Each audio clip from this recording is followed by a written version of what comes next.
بسم اللہ الرحمن الرحیم۔ السلام علیکم ورحمۃ اللہ وبرکاتہ۔ میں محمد اسامہ سرسری آپ کی خدمت میں صرف و نحو آسان کورس کا 13واں سبق لے کر حاضر ہوں۔ آج ہم پڑھیں گے اسم اشارہ کا بیان۔ اسم اشارہ جو کہ ہم نے معرفہ کی 7 قسموں میں پڑھا تھا، معرفہ کی 7 قسمیں ہیں، ان میں سے ایک اسم اشارہ بھی ہے، اور وہاں مختصراً اس کے بارے میں بتایا تھا۔ آج اس کے بارے میں ہم تفصیل سے پڑھیں گے، اور یہ بڑی مزیدار چیز ہے، بہت کام آنے والی چیز ہے۔ اسے دھیان سے پڑھیں، اسے اچھی طرح سمجھیں۔ جب ہم کسی چیز کی طرف اشارہ کرتے ہیں تو ہم اردو میں ان الفاظ کا استعمال کرتے ہیں یہ، اور اگر وہ چیز دور ہو تو پھر ہم اشارہ کر کے کہتے ہیں وہ۔ اس کو اسم اشارہ کہتے ہیں۔ اب اردو میں واحد اور جمع کے اعتبار سے تو الگ الگ الفاظ ہیں، جیسے ہم کہتے ہیں اس کتاب کو، اور کتابیں زیادہ ہوں تو ہم کہتے ہیں ان کتابوں کو۔ اور لیکن اردو میں مذکر اور مؤنث کے لیے کوئی فرق نہیں ہے۔ یہ مرد، یہ عورت، اس مرد کو، اس عورت کو، ان مردوں کو، ان عورتوں کو، یعنی واحد کے لیے اس ہے، جمع کے لیے ان ہے، یا پھر دونوں کے لیے یہ ہے اور دور کے لیے وہ ہے۔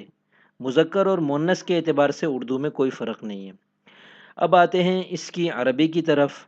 تو ایک مشہور ہے عربی میں اسم اشارہ کے لیے، ہم کہتے ہیں ہاذا۔ نوٹ پہ لکھا ہوتا ہے نا، حامل ہاذا کو مطالبے پر ادا کیا جائے گا۔ تو یہ ہاذا، اور اسی طرح الف لام میم ذالک الکتاب، تو یہ ذالکا، یہ دو مشہور اسم اشارہ ہیں۔ آج ہم ان کو جب تفصیل سے پڑھیں گے تو ہمارے سامنے پوری بات واضح ہو جائے گی کہ یہ ہاذا اور ذالکا ہوتا کیا ہے۔ سب سے پہلے تو میں آپ کو الفاظ بتا دیتا ہوں کہ عربی میں اسم اشارہ واحد کے لیے الگ ہے، تثنیہ کے لیے الگ ہے، جمع کے لیے الگ ہے، اسی طرح مذکر کے لیے الگ ہے، مؤنث کے لیے الگ ہے۔ تو واحد مذکر کے لیے لفظ ہے ذا، ذا، ذال الف زبر ذا۔ اور اگر مذکر ہوں اور دو ہوں، ایک سے یعنی دو ہوں، تو ان کے لیے آتا ہے ذانی اور ذینی۔ مختلف حالات کے اعتبار سے اس کی تفصیل پھر آگے آ جائے گی۔ فی الحال آپ ذانی بھی صرف یاد کر لیں، زانی نہیں، زا سے نہیں، زال سے، زانی، نون کے نیچے زیر ہے اور زال ہے۔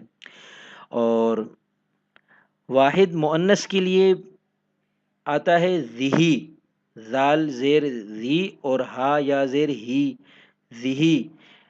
واحد مؤنث کے لیے 6-7 الفاظ ہیں، لیکن ابتدائی چونکہ آپ ابتدائی طور پر ابھی سیکھ رہے ہیں، بالکل شروع ہے، ہمارا آغاز ہے، تو ہم صرف ایک لفظ بھی یاد کر لیں یہ بھی کافی ہے کہ واحد مؤنث کے لیے آتا ہے ذہی۔ اور ان 7-8 الفاظ میں سے ایک تا بھی ہے، تا، وہ تا الف زبر تا بھی ہے، تا یا زیر تی بھی ہے، تا، تا ہا زیر تا اور ہا اور یا ملا کر تی بھی ہے۔ تو یعنی واحد مؤنث کے لیے جس طرح ذہی آتا ہے، اس طرح تی بھی آتا ہے یا تا بھی آتا ہے۔ اسی وجہ سے یہ اس لیے بتا رہا ہوں کیونکہ واحد مؤنث کے بعد ہم جب تثنیہ مؤنث پر آتے ہیں تو اس کے لیے ہمارے پاس الفاظ ہیں تانی اور تئینی۔ یہ دو عورتیں، تانی اور تئینی، دونوں ایک ہی چیز ہیں۔ اور جمع کے اعتبار سے پھر مذکر اور مؤنث دونوں کے لیے ایک ہی لفظ ہے، خواہ وہ مذکر ہوں یا مؤنث ہوں یا مکس ہوں، ان سب کے لیے آتا ہے الائی۔ ایک اور لفظ بھی آتا ہے، اس کو بھی فی الحال یاد کرنے کی ضرورت نہیں ہے۔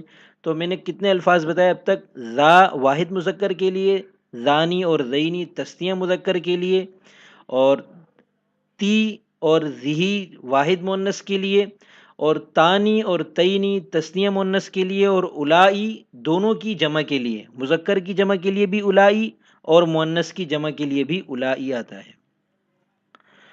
تو آج کا سبق اتنا کافی ہے، اور فی الحال کام کے اعتبار سے آپ کا کام اس میں یہ نہیں دوں گا کہ آپ اس کی مثالیں تلاش کریں، مثالیں بنائیں۔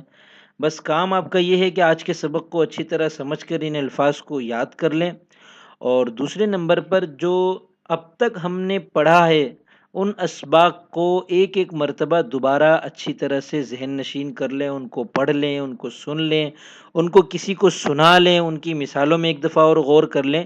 آج کے سبق میں بطور خاص کوئی کام نہیں دیتا، بس اتنا کام ہے کہ اس سبق میں جو الفاظ بتائے ہیں ان کو یاد کر لیں۔